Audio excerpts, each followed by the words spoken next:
Hello दोस्तों, इस video में मैं आपको बताऊंगा टेक्नो पोवा 7 जो 4G मॉडल है। इसमें आपका ऑन ऑफ की काम नहीं करता है। जो भी हमारा वॉल्यूम अप डाउन की जो सप्लाई होती है आपका काम नहीं करता है, तो आपको किस तरीक़े से उसका सोल्यूशन करना है। तो आप यहाँ पे देख सकते हैं ये 3 सप्लाई हमारी दी हुई हैं।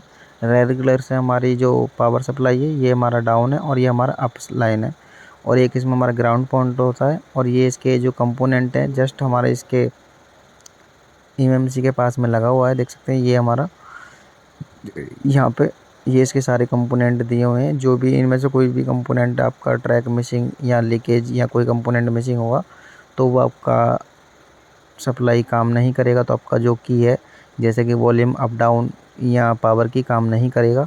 और ये कुछ 2 लाइन कहाँ पे जा रही हैं तो आप देख सकते हैं यहाँ पे हमारी जो पॉइंट है पावर की और वॉल्यूम अप की जो पॉइंट है यहाँ पे दिए हुए हैं।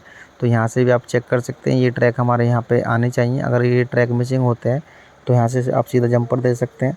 और बाकी की जो हमारी वॉल्यूम डाउन की सप्लाई है तो ये इसके बीच में जो भी कंपोनेंट है पावर की और जो वॉल्यूम डाउन और अप के कंपोनेंट यहीं पे हैं, तो इनको आप जस्ट शील्ड काट के आप चेक कर सकते हैं कि यहाँ पे ट्रैक हमारा ओके है, यहाँ से नहीं है। अगर कोई भी लाइन इनमें से शॉर्ट होती है तो इन कंपोनेंट को सबसे पहले आपको चेक करना है और उसके बाद आगे काम करना है। तो वॉल्यूम अप डाउन की सप्लाई तो हमारा डायरेक्ट सीपीयू से जुड़ी हुई है, देख सकते हैं। और जो पावर सेक्शन की लाइन है हमारी जो पावर की होती है तो ये हमारा पावर आईसी से जुड़ा हुआ है, देख सकते हैं कुछ इस तरीक़ा से। तो इस तरीक़ा से हमारा पावर की और वॉल्यूम अप डाउन की सप्लाई काम कर रही है। Thank you.